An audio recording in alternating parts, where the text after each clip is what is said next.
नमस्कार साथियों, मैं BLDOD लैब असिस्टेंट सेलेक्टेड आप सभी का मेरे YouTube चैनल पे स्वागत करता हूं। साथियों, इस वीडियो में मैं आपको बताऊंगा कुछ भ्रांतियां भी हैं, फैलाई है आजकल जो YouTube पे फैलाई जा रही हैं, तो आपको कन्फ्यूजन नहीं होना है। जो मैं जानकारी यहाँ पर बता रहा हूँ वो जानकारी जो सही है।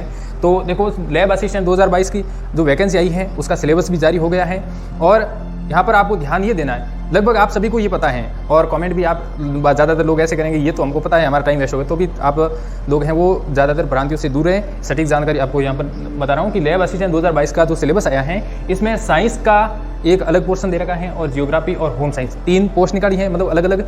और इसमें देखो जो साइंस वाला पार्ट है, पहले इसकी मैं बात कर लेता हूँ। जो साइंस वाला पार्ट है इसके लिए सिलेबस को लेकर के आजकल यूट्यूब पे बहुत सारे लोगों ने ऐसे भ्रांतियां फैला रही हैं। आपको सावधान रहना है।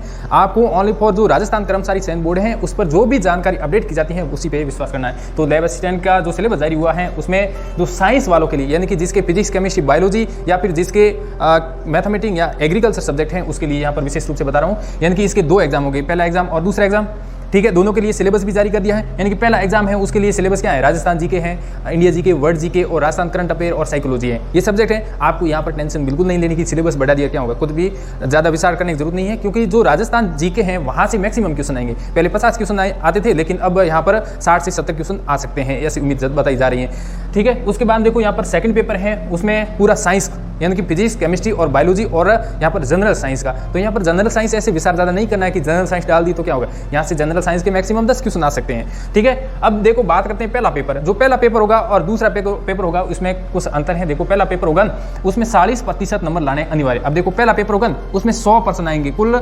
100 यानी कि 100 क्वेश्चन आएंगे और यहाँ पर देखो 200 अंक होंगे। यानी कि एक जो पर्सन होगा वो 2 नंबर का होगा, तो 100 क्वेश्चन होंगे 200 नंबर की। अब 200 का 40% कितना होता है, 80 नंबर। यानी कि जो पहला पेपर होगा उसमें आपको मिनिमम 80% लाना होगा, तब जाकर के उसमें आप जो कट ऑफ बनेगी यानी कि मेरिट बनेगी उसमें आपका नाम है वो आ सकता है, यदि अधिकतम नंबर है तो। अब जरूरी नहीं कि आपने 40% नंबर आपने पेपर में ला लिए हैं यानी कि पास कर लिए हैं तो आपका सिलेक्शन हो जाएगा, ये जरूरी नहीं है। ये सब कैटेगरी के आधार पर निर्भर करता है। जैसे मान लो उदाहरण के तौर पर बताता हूँ, जैसे मान लो SC कैटेगरी है, ठीक है, SC कैटेगरी। तो SC का कोई भी विद्यार्थी है जिसके नंबर आते कितने, मान लो 70 नंबर आ जाते हैं फर्स्ट पेपर में 200 में से 70 नंबर आ जाते हैं, ठीक है, तो वो एलिजिबल नहीं होगा। क्यों नहीं होगा, क्योंकि उसको कितने लाने होंगे, उसको लाने होंगे 80 नंबर। यानी कि 80 नंबर लाएगा तो उसके 40% हो जाएगा।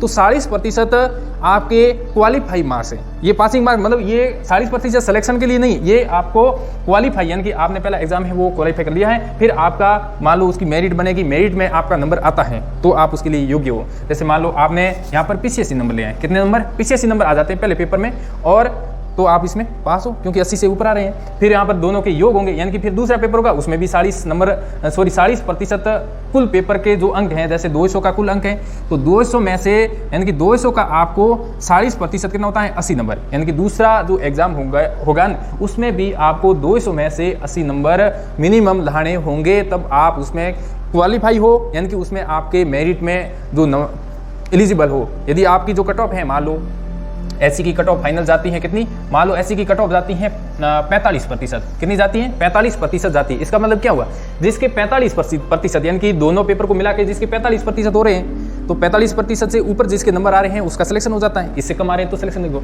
मान लो SC की कट ऑफ है वो चली जाती है 39%।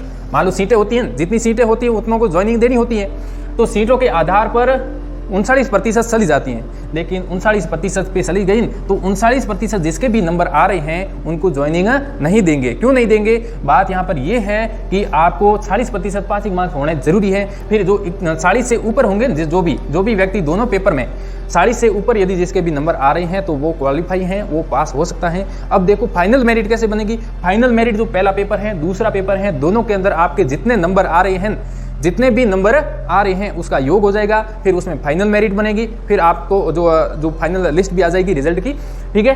तो यहाँ पर बात करते हैं आगे कि जो पहला पेपर हो गया, दूसरा पेपर हो गया, ठीक है, और उसके बाद देखो इनका टाइम, यानी कि दोनों पेपर देखो यहाँ पर पहला पेपर होगा उसका टाइम होगा 2 घंटे का और दूसरे का भी होगा 2 घंटे का टाइम। नेगेटिव मार्किंग होगी दोनों में ही, 1/3 नेगेटिव मार्किंग होगी और एक जो पर्सन होगा वो 2 नंबर का होगा, ठीक है। अब बात करते हैं एग्जाम डेट की। एग्जाम डेट आगे बढ़ेगी या नहीं बढ़ेगी, इसके बारे में मैंने पहले ही बता दिया था, आपको कंफ्यूजन नहीं होना है।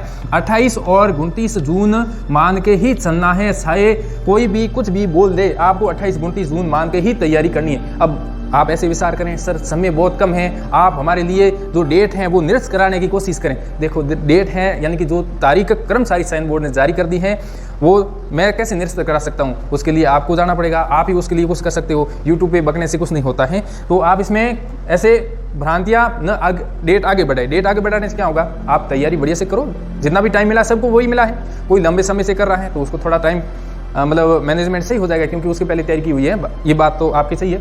फिर यहाँ पर देखो दोनों एग्जाम, जो पहला पेपर होगा दूसरा पेपर होगा, दोनों ही पेपर एक ही दिन होंगे। तो दोनों ही पेपर एक या तो 28 को हो सकता है या 29 को हो सकता है। अब जरूरी नहीं कि 28 को ही होगा, हो सकता है वो 29 को ही हो। जहां तक मेरा अनुमान है वो बता रहा हूँ, ऐसा नहीं कि मेरे को परफेक्ट पता है, मैं पेपर करा रहा हूँ, मैं पेपर नहीं करा रहा हूँ, पेपर कर्मचारी चयन बोर्ड करवा रहा है। तो जहां तक है जैसे फर्स्ट ग्रेड सेकंड ग्रेड में होता है वैसे आप माने तो जो एग्जाम होंगे वो एक ही दिन होंगे। पहला जो पेपर होगा फर्स्ट पेपर वो 2 घंटे का टाइम देंगे, उसमें पेपर ले लेंगे, फिर बीच में थोड़ा गैप करेंगे और फिर सेकंड पेपर हो जाएगा उसी एग्जाम सेंटर पे।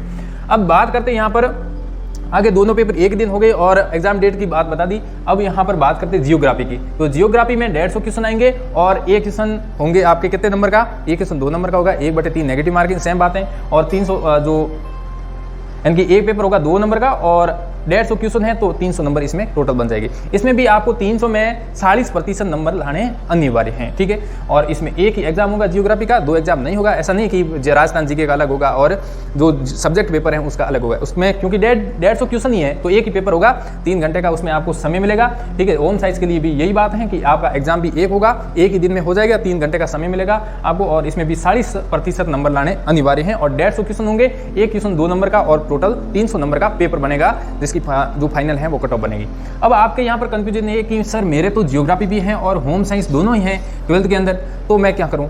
तो आप यहाँ पर देखो, जरूरी यहाँ पर नहीं है कि मैं बता रहा हूँ वो 100% सत्य हो। जहाँ तक मुझे अनुमान लगता है आपको सही जानकारी प्रदान करने की कोशिश कर रहा हूँ। देखो जियोग्राफी और होम साइंस है तो इन दोनों की एग्जाम एक ही टाइम होने की संभावना है। जहाँ तक मुझे अनुमान, एक ही दिन होंगे। तो जिसके 12th में होम साइंस और जियोग्राफी दोनों ही हैं तो वो एक पर्टिकुलर यहाँ पर सब्जेक्ट की तैयारी करो। सब्जेक्ट मतलब फॉर्म दोनों भी भर सकते हैं, कोई दिक्कत नहीं है, फॉर्म दोनों के भर सकते हो सकता है मान लो आने वाले समय में जब एग्जाम करवाएंगे तब ये आगे पीछे कर दे तो आप दोनों ही एग्जाम दे सकते हो।